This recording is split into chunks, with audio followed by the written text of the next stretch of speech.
Can we hear each other? I can hear you, Marylou. Yay! Okay, you want to introduce this session, Max? Sure. I mean, you did such a great job last time, Marylou, but for everyone on the call, this is part 2 of a 3-part series, all meant to help your sales teams work smarter, not harder. This is about productivity. Part 1 was all about, I don't know, what's the right word to use, Marylou? Targeting? Would that be fair? Yeah. Session 1 was all about targeting and identifying the highest value opportunities for your sales development reps and for your sales team to focus on? Yep. And part 2 is all about, okay, now that we've assembled these 3 components, how do we use those worksheets that we developed together in order to start that sales conversation, whether we're following up on marketing qualified leads or we're actually self-gen creating our own leads and trying to start that initial conversation. So that's what this section is all about. It's fast and furious. I'm also stuck in the lobby of a hotel. My family's all here and kicked me out of my little room. So if you can't hear me, then yell at us through the chat. But other than that, I'm so happy to be here to work with you all today. So who am I? I am the author of 2 books on the subject of sales process for top of funnel business development, co-author of the book Predictable Revenue, which was released in 2011, and author of a new book called Predictable Prospecting, which we released in August, and it was actually picked up by a publisher. We dive deep into sales process, sales enablement for top of funnel in the second book, loaded with examples, and I'm systematically going through the chapters with Matt and trying to dive deeper in the areas that I think you guys would benefit from.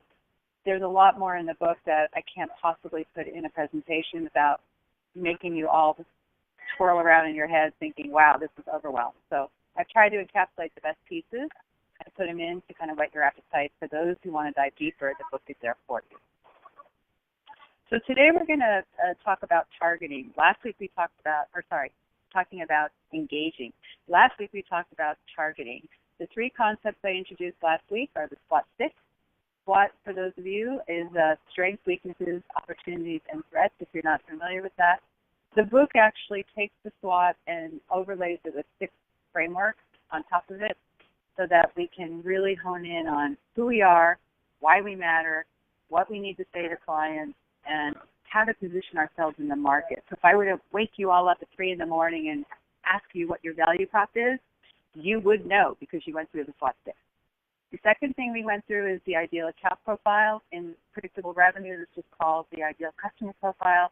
We call it accounts now because we're really focusing on some of the SDRs who are doing account-based selling as well as extended universe type selling of accounts. So we've added some new constructs to the IAP. And lastly is this concept of ideal prospect persona, which wasn't in the book in Predictable Revenue.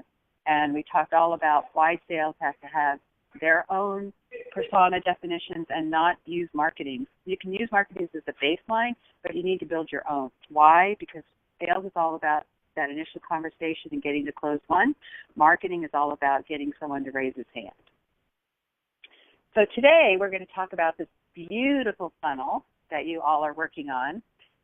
Basically, this particular example is showing a blended inbound and outbound funnel. And you can see in gray there are stages: cold, working, qualifying, identified.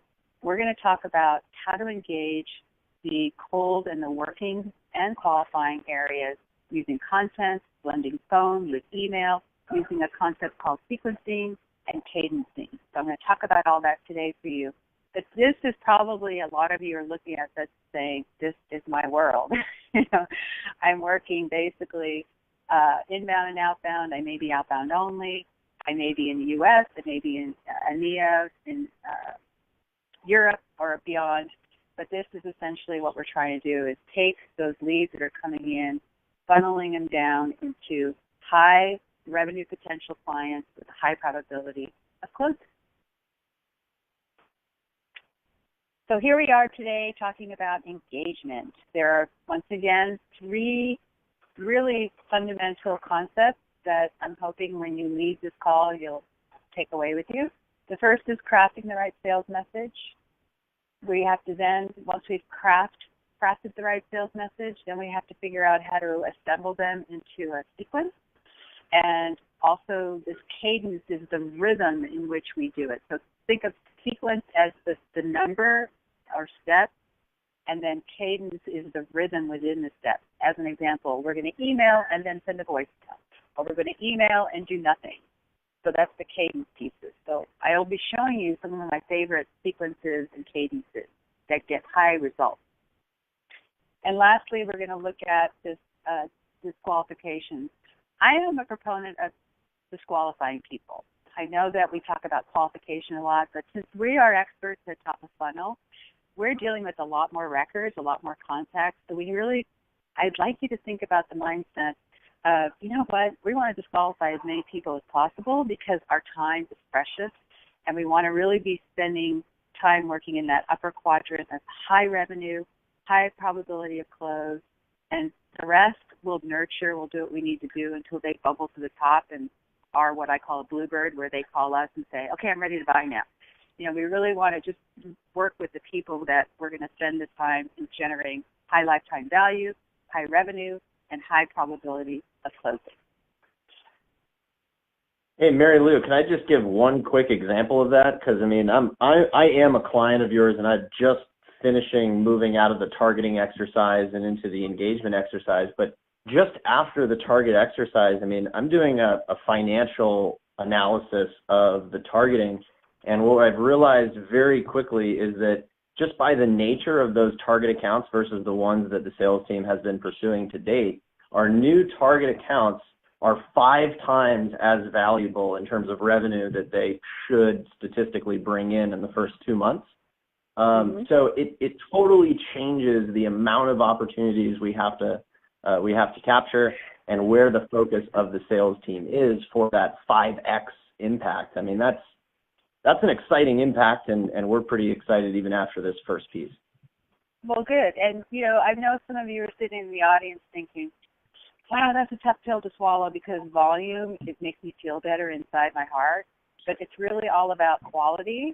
And, you know, look, you can transition to quality only from volume, which will still make you feel good that you're working a lot of good leads, but I want you to work great leads. So that's where we're working towards.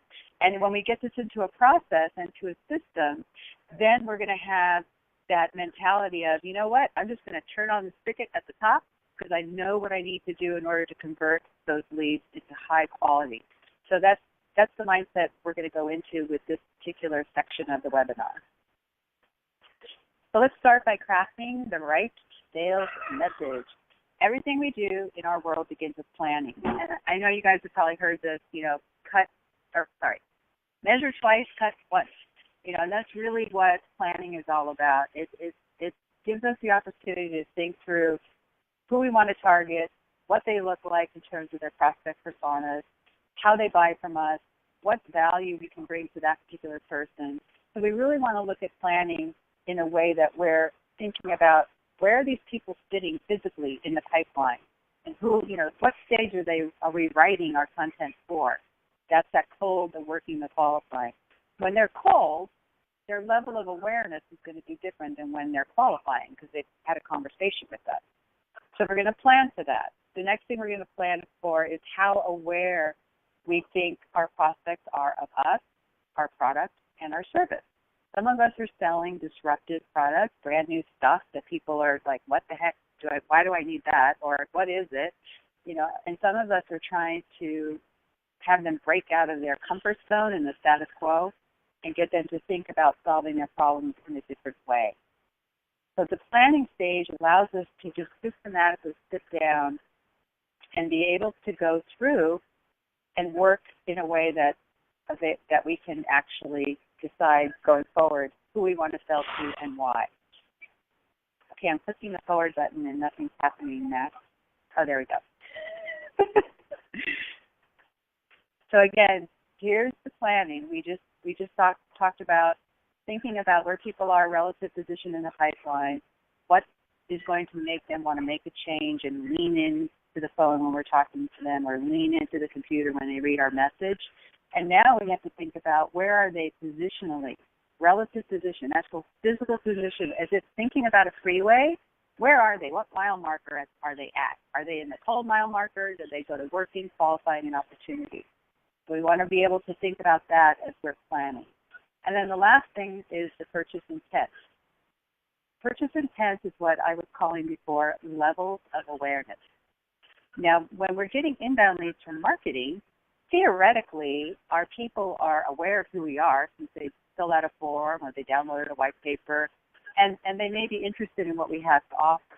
When we're doing our self-generated leads, outreach, outbound, whatever you want to call it, we have to make the assumption that not everybody knows who we are. So we have to plan our content for 5 levels of awareness as opposed to the 2 that leads that come in from marketing are generally positioned at.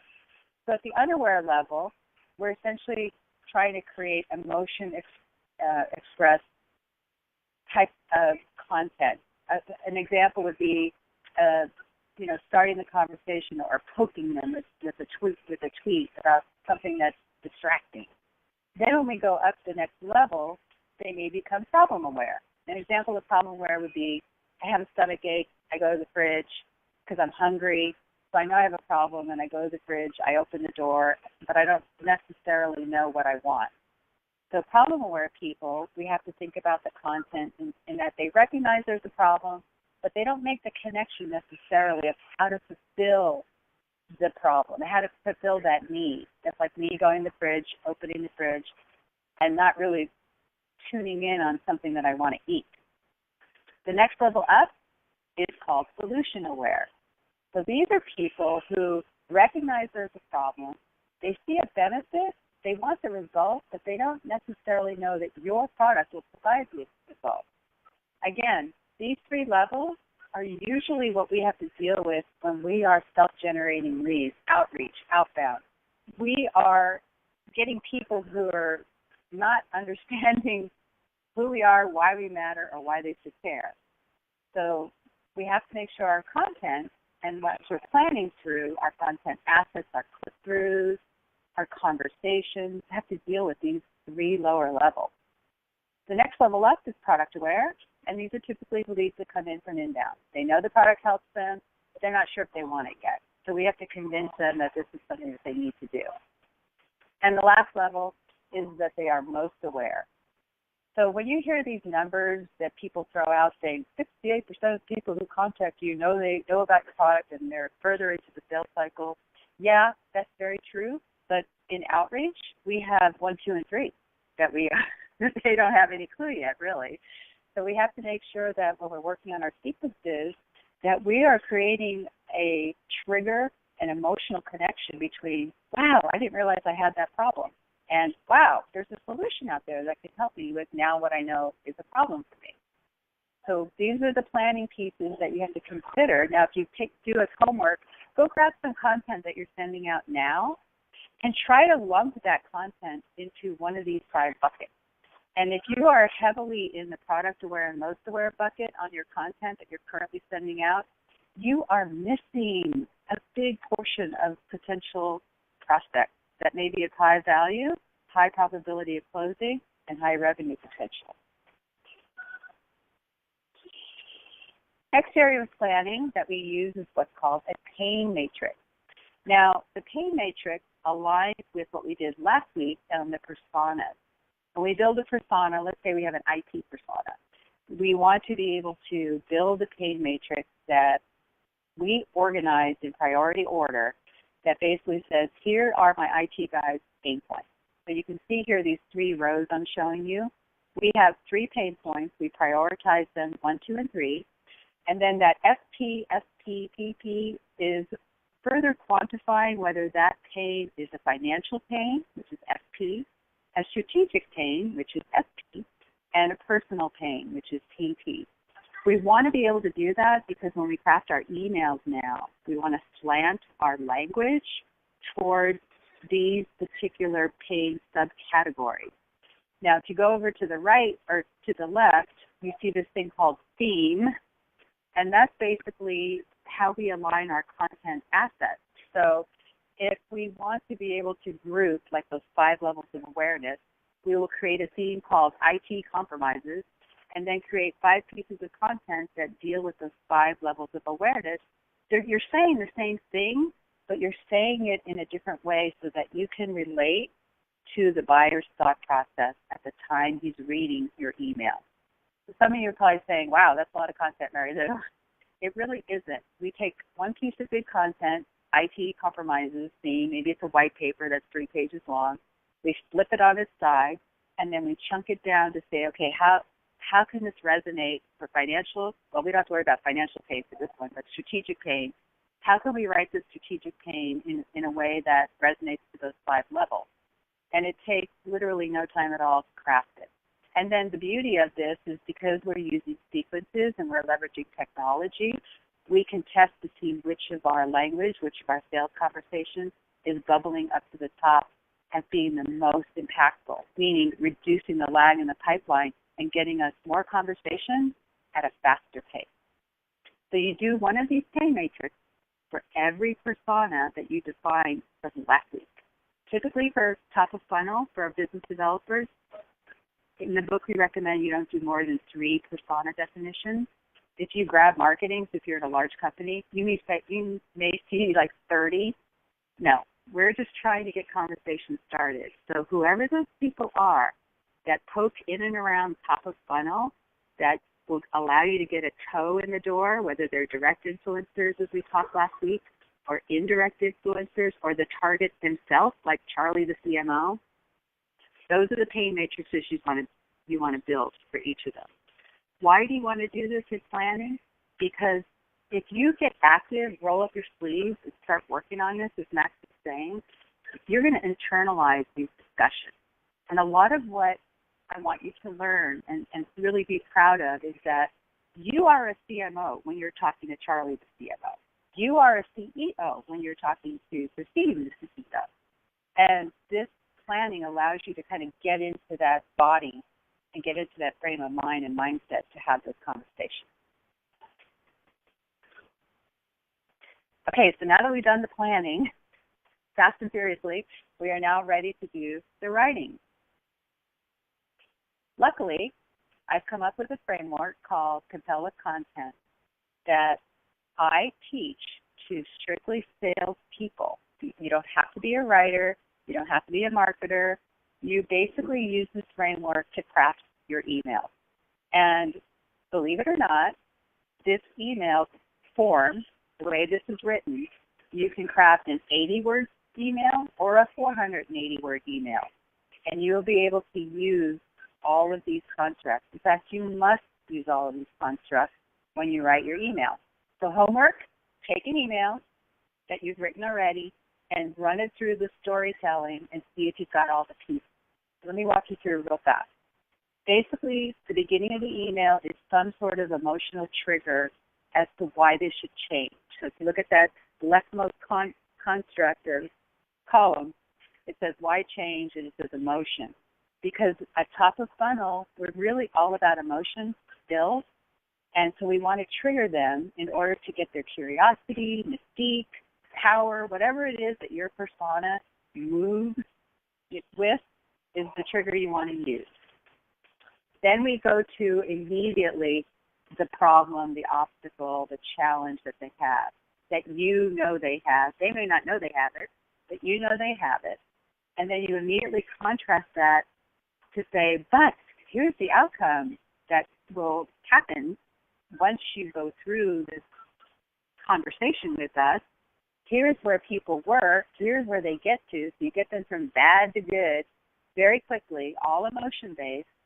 And then once you tell them the outcomes, then you show that social proof of how you got others there. So you can use your client names. You can use the results you got, whatever specificity you have around that particular pain point that you just took us into the abyss of doom, and now you're bringing us up to nirvana.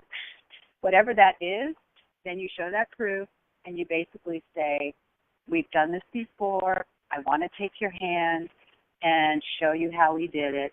This is why you should trust me to take you there. And then you go to the next step, the call to action. Every email that we write has a call to action. It's top of funnel. every single one. I don't ever want to see any of your emails that say, just checking in. No, that is not an email that runs through this type of contract. So if I were you, take an email that you love and create columns, trigger, obstacle, outcome, opportunity, and then move your text into those columns to see if you got it all. And then you can score yourself and make sure there's a CTA, call to action, at the end. This will give you a good idea if you're missing components. It's very easy to do. And then you're going to fill in those blanks, send out your email, and test it against the one that you modified.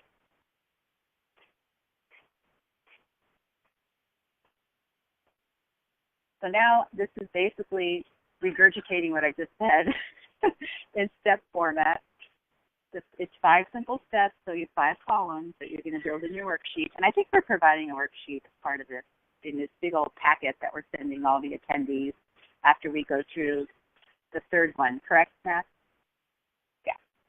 Yeah, absolutely right. You've got our marketing team running around with all of your templates. But yeah, I mean, having this in webinar format to review these concepts is going to be perfect, especially as it's recorded for the people that dive into the templates. I'm working through the templates right now, and these webinars are invaluable for helping guide me through that. Yeah. So everything that we send you guys will have an example of what I did, bad to good, so to speak, and then a blank form for you to fill in your own. So the 5 simple steps are to trigger, to poke, to agitate, to state a single problem or challenge, which is the obstacle, contrast that to the desired dramatic outcome they can achieve, prove it with specificity, the opportunity ahead of them, and then state the logical next step. I suggest you. You're not really asking them for permission. You're saying what you suggest based on the fact that it's very clear that they're going to do something like this, and it's worth them taking 5, 10, 15 minutes out of their day to have a conversation with you.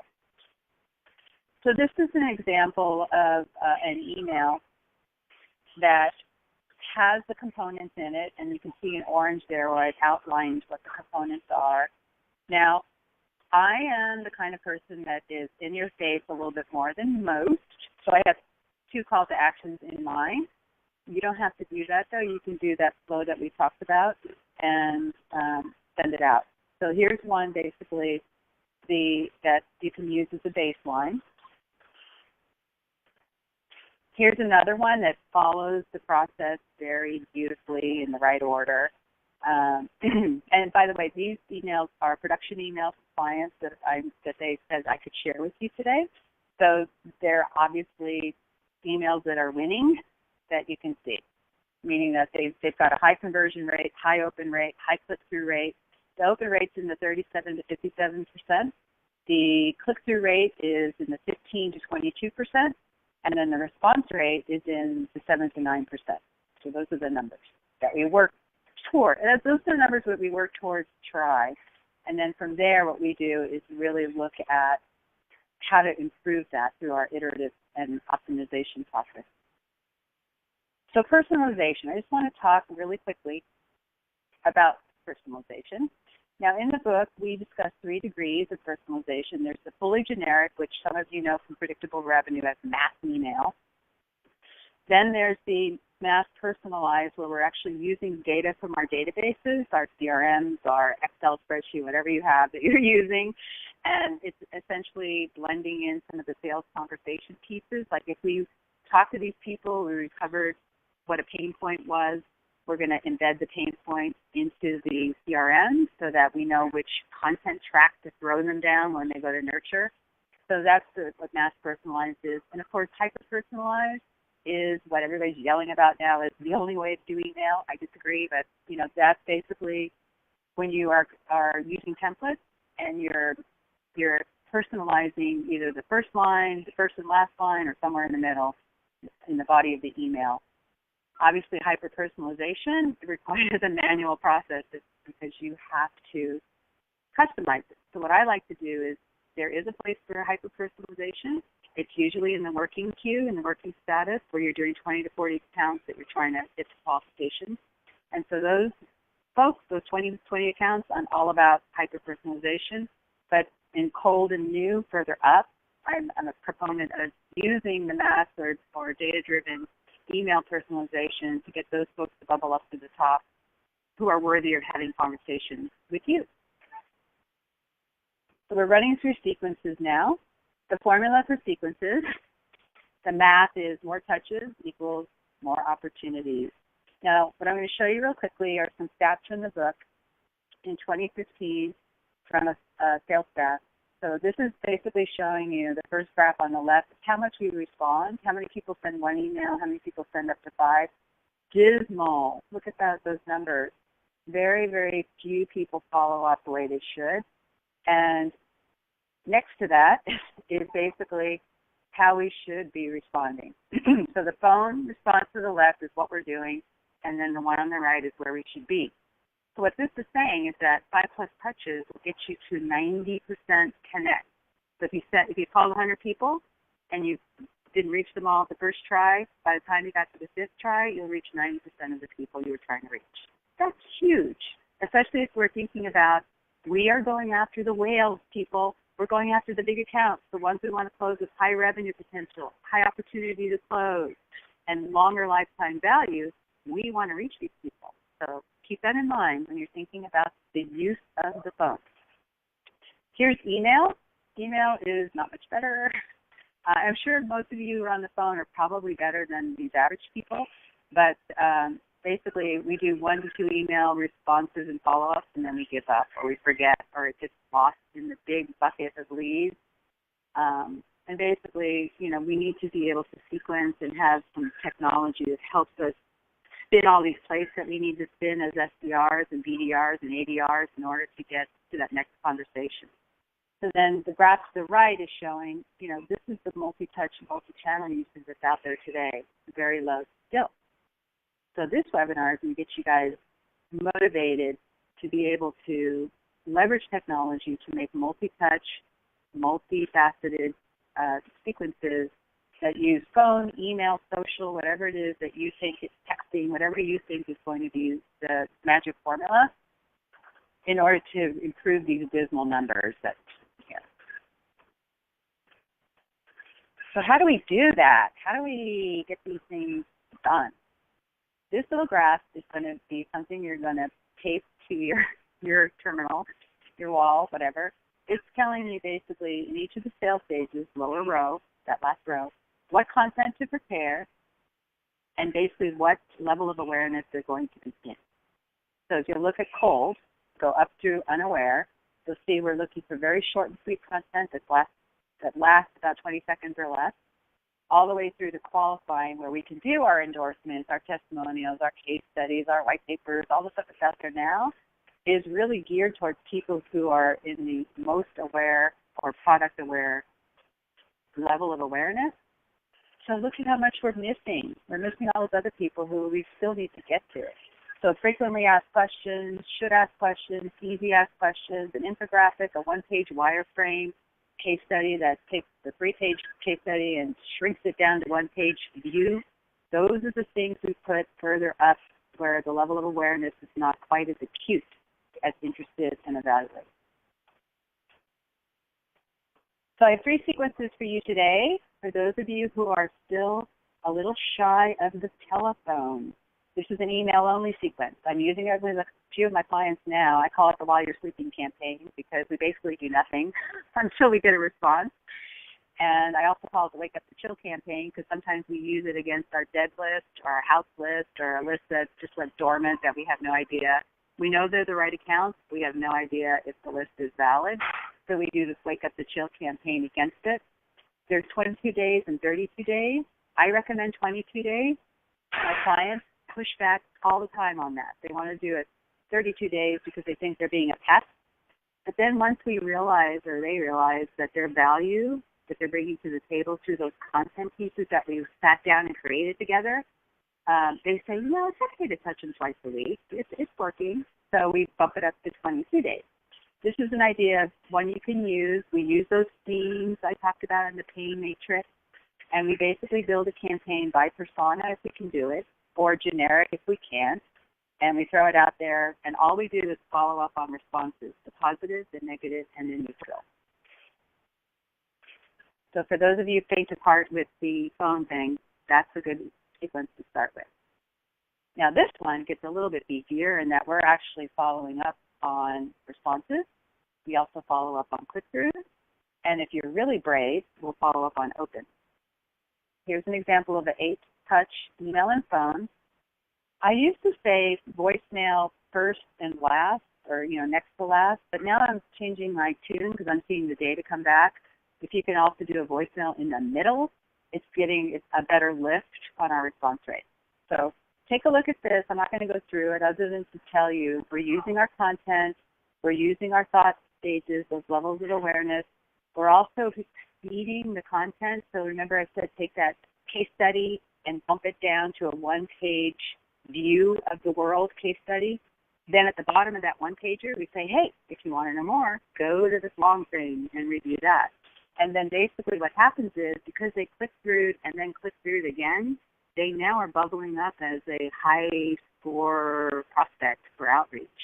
So those like me who are constantly looking at my numbers, I'm going to pull those into my calling queue because if they click through twice, I want to get them on the phone and start having a conversation with them. So this is giving you that guide of how to do that, how to feed the content, how to take the breadcrumbs, and then how to follow up on that in a 25-day sequence. These are in the book, by the way, so don't forget. Then we have a 6-touch, what we call delicate email and phone. It's in the book as well. And this is for those people, again, who feel like they're being a pest. Please consider changing your mindset on that. I'm constantly helping my clients see the light that we are providing service, we're providing value. We're doing that in our emails. We're not poking them to say, can I talk to you, can I talk to you, can I talk to you? We are giving them a reason why they should have a conversation with us. And only those people who respond to us or click through showing engagement are the ones we're going to talk to. We're not chasing the people who never responded. We may chase the opens just because if they're in a target account, in our core account, and we want them, we may issue a calling campaign around that. And I'll show you what that looks like. It's called Email with Phone Immersion. And this is definitely one that my clients are starting to embrace because the response rate and the results they're getting are incredible. Now, the difference with this one is the following. Let's say we got someone to click through from company ABC who's on our top 20 hit list that we really want to close. Or maybe Charlie, the CMO guy, maybe he opened an email where it looked like he viewed something. So what we're going to do, this is what we generated last week in our prospect personas. This is a kind of a mapping of those people in and around the bullseye who influence Charlie in some way, whether they're a direct influencer or an indirect influencer. So the way that phone immersion works is that we get a trigger saying, hey, someone with that company opened an email, or they responded to something, or they clicked through the content assets. So we go in as business developers and we map these guys and we do 1 day blitz of calling inside that company for the sole purpose of getting a referral in, or if we can hit somebody who says, yeah, we should have a meeting about that. That's our goal, okay? So as we're going through that, this is what it looks like. Essentially, the intraday calling is those boxes in the middle are when we do the calls. So we wait till after email number 3, and then we look at our results. And if we see that our top 20 are in there as kind of bubbling a little bit, maybe they're simmering, then we'll throw them into an intraday calling sequence. And as a team, we just call. As a team, we set a time that we think is going to be best time to call for our prospects, and we call in and around that bullseye. This particular type of cadence and sequence is really used once you feel more comfortable with the phone. So you can build up to it, I guess. And here's an example of taking that 8-day that we saw a little while ago and actually using the phone immersion pieces. So we have it, as you can see here, it's going to be after email number 3, and then we'll do it again further on down.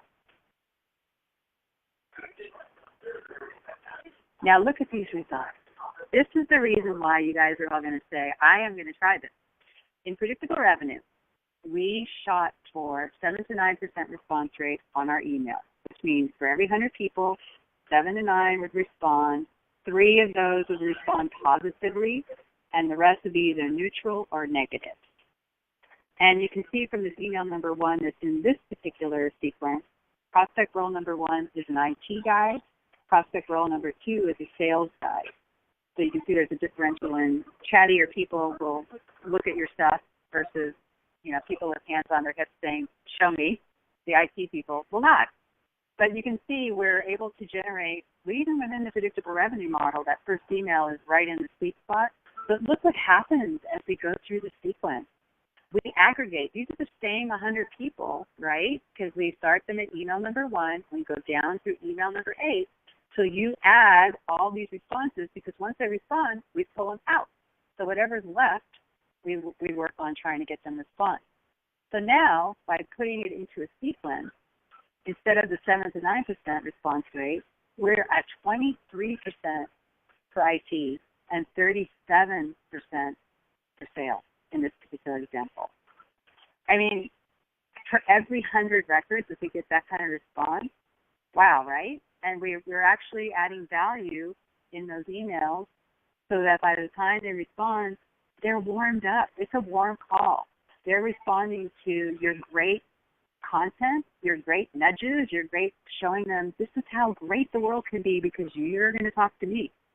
So you really need to look at this as an option for you, whether it's email only, email and phone, or email and phone immersion.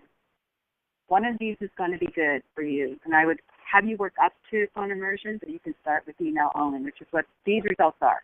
So this also, for those of you who are list people, the list fatigue goes way down, right? Because we're not blasting through, spraying and praying names. I worked in call centers for, 25 years, and we've lived and died by the list. So that's why I'm really focused on trying to do the same thing in the internet world, because the list is our bread and butter. So take to heart these numbers, make them better, do better than I could do, and I will be so happy and proud of you. Okay, word on social. I do have a framework for social for light touch, and again, this is that personalization piece. I call it the first and 10. I borrowed it from real estate, actually, from a guy who wrote a book on 7 levels of communication. And so every day to the SDR rhythm, we add in the ability to reach out to 10 people in their network, usually first connections, and ask them for referrals into second connections, people with whom we do not have conversation. In the next webinar we do, I'll show you the results of SalesLoft, who does this type of approach. And so their numbers are really great because they've added social to the mix. You can't quantify it as much, but it is, every bit counts. So if you do 10 of these a day, 10 times 22 business days a month is 220 more touches than you've done the month before, times 10 months or 12 months. You see where the math goes. You're going to be reaching more people, responding to discussion groups, whatever those 10 things are.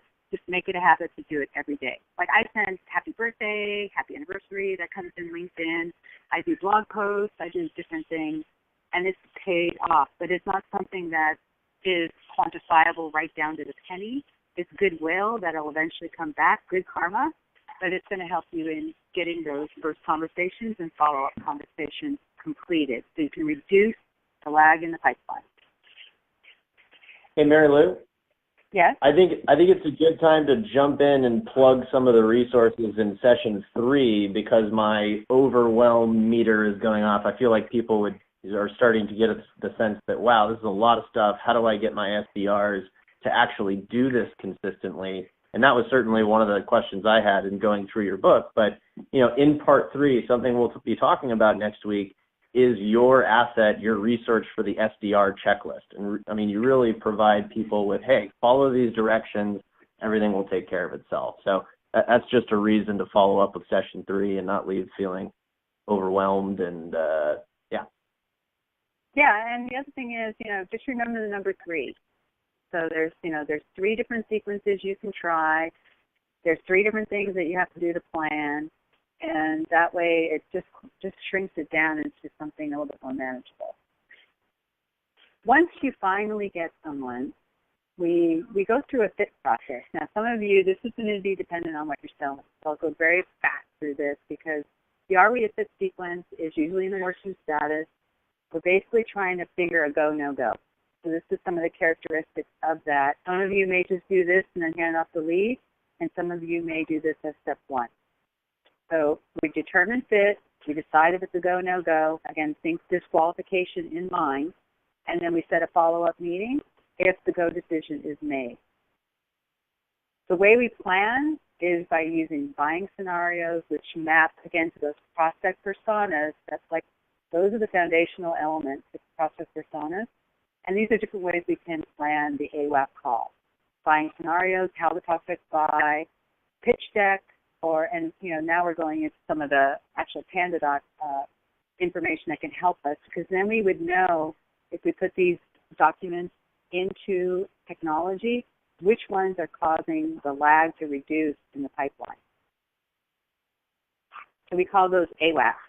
Some of you may be doing a BANT or ANUM, which is that second call. Usually, some of you do everything on the first call, which is cool, so you just blend all this together.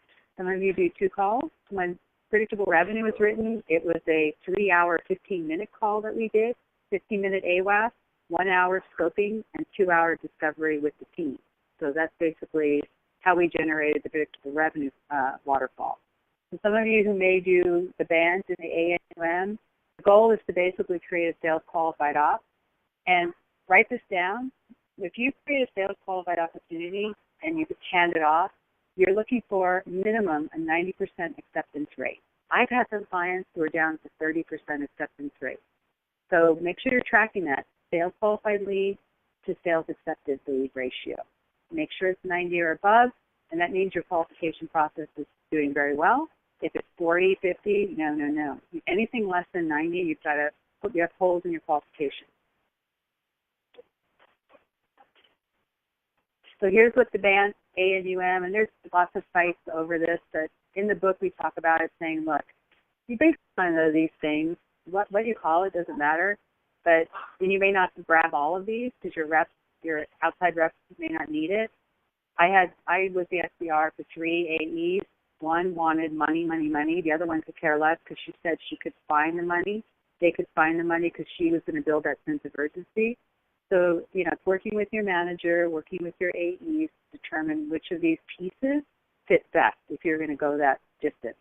I recommend you go further and further into the pipeline instead of just doing the demo and then handing it off, because that overwhelms the AE. If you can get further into the pipeline, you're a business person solving business issues, which is what you guys are. So you want to be able to take some of these and start practicing getting further in as you get better and better.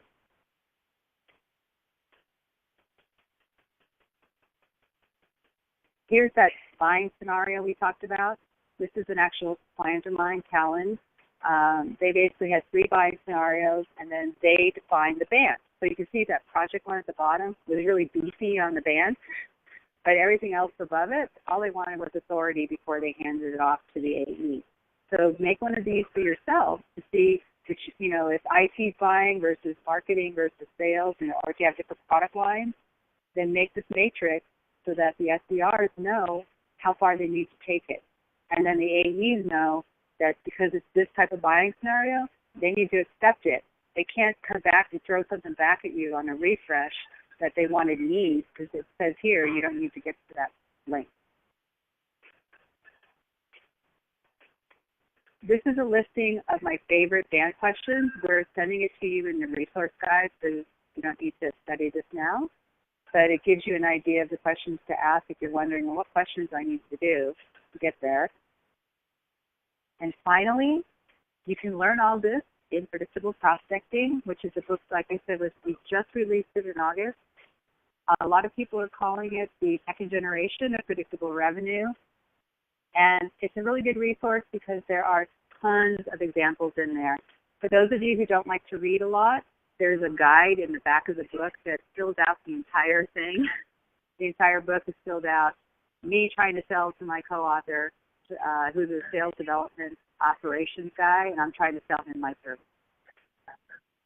And that is on time.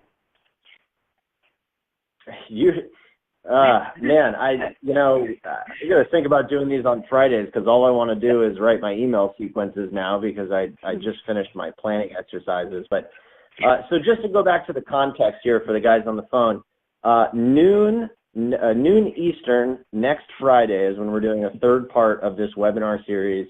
And this is all in the name of Marylou's up-and-coming certification course. She's taking all these concepts in her book, her templates, and creating a certification course for people like you on the call.